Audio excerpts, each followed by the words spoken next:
தம்பியை மது குடிக்க அழைச்சிட்டு போய் கழுத்தறுத்து கொடூரமாக கொலை பண்ணியிருக்காரு இங்கே ஒரு அண்ணன். கனவில் வந்து சாமி காவு கேட்டதாக சொல்லி அண்ணனே தம்பியை நரபலி கொடுத்த கதையின் பகீர் பின்னணி நம்மை மிரள வைக்கிறது. ராஜ்கிரண் பேயாக வந்து முரட்டுத்தனமாக படையல் போட்டு சாப்பிடும் இந்த காட்சி முனி படத்தின் மிரட்டல் சீன்களில் ஒன்று.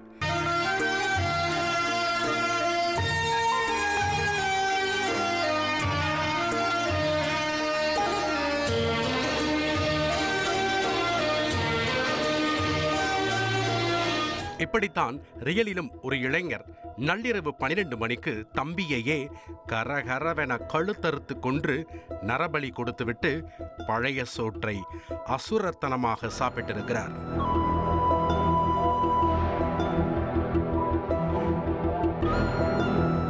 ஊரே கூடி நின்று வேடிக்கை பார்க்கும் இந்த மெயின் ரோட்டில் தான் நடந்திருக்கிறது அந்த கொடூர சம்பவம்.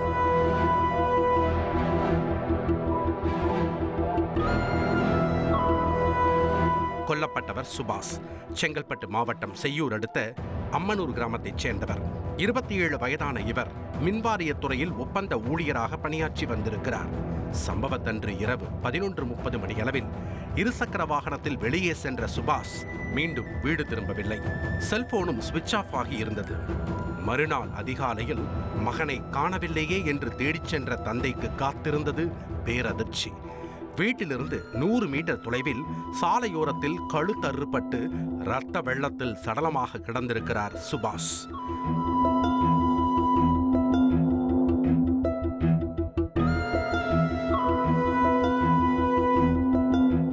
உடனே போலீசாருக்கு தகவல் கொடுக்கப்பட்டிருக்கிறது. சம்பவ இடத்திற்கு வந்த போலீசார் சுபாஷின் உடலை மீட்டு உடற்கூறாய்வுக்காக அனுப்பி வைத்துவிட்டு விசாரணையை தொடங்கியிருக்கிறார்கள்.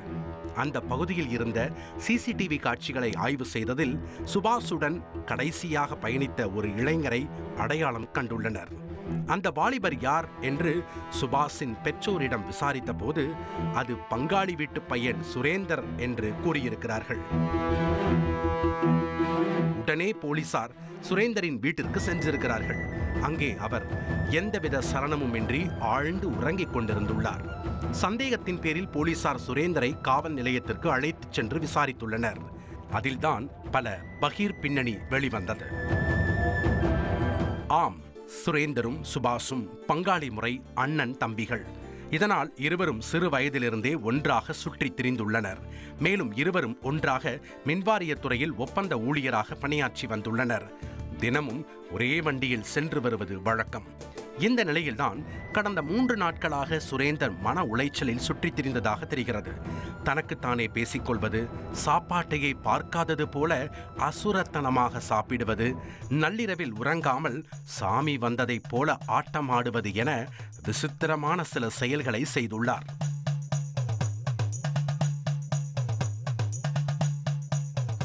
சுரேந்தரின் பெற்றோரும் உண்மையில் சாமிதான் வந்திருக்கிறது என்று நினைத்து பெரிதாக கண்டுகொள்ளவில்லை.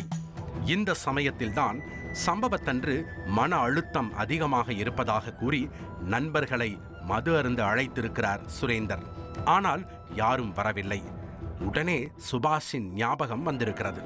இரவு 11:30 மணிக்கு சுபாஷை செல்போனில் தொடர்பு கொண்டு மது குடிக்க அழைத்துள்ளார். அண்ணன் தானே அழைக்கிறார் என்று சுபாஷும் தனது பைக்கில் சுரேந்தரை பிக்கப் செய்து கொண்டு ஒயின் ஷாப்பை நோக்கி விரைந்திருக்கிறார். சரியாக 12 மணி அடித்திருக்கிறது. வண்டி செய்யூர் நோக்கி சென்று கொண்டிருந்த பொழுது எதிர்பாராத விதமாக பின்னால் அமர்ந்திருந்த சுரேந்தர் மறைத்து வைத்திருந்த கத்தியை எடுத்து சுபாஷின் கழுத்தை அறுத்திருக்கிறார். இதனால் சுபாஷ் நிலை தடுமாற வண்டி சாலையில் சரிந்திருக்கிறது. கீழே விழுந்த சுபாஷை துள்ள துடிக்க கழுத்தை அறுத்து கொண்டிருக்கிறார் சுரேந்தர்.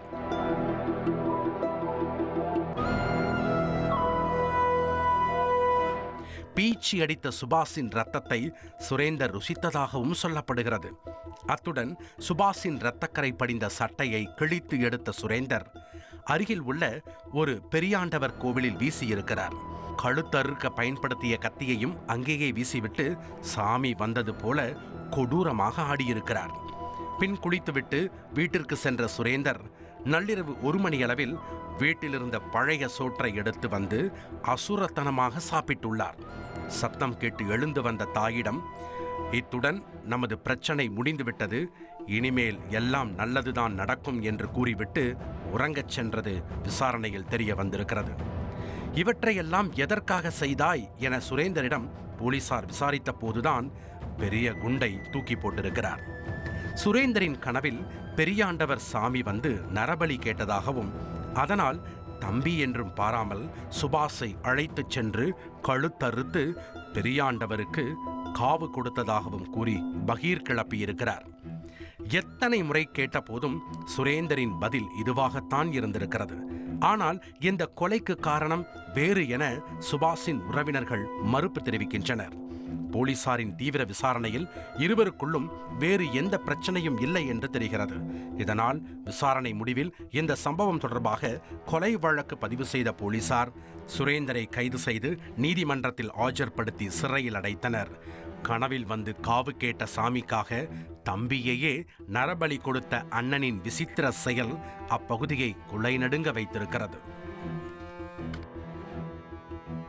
ட்ரெண்ட ஃப்ரெண்ட் ஆக்கிக்கோங்க. தந்தி டிவியின் சப்ஸ்கிரைபர்ஸ் அண்ட் ஃபாலோவர்ஸ் குடும்பத்துல நீங்களும் இணையுங்க.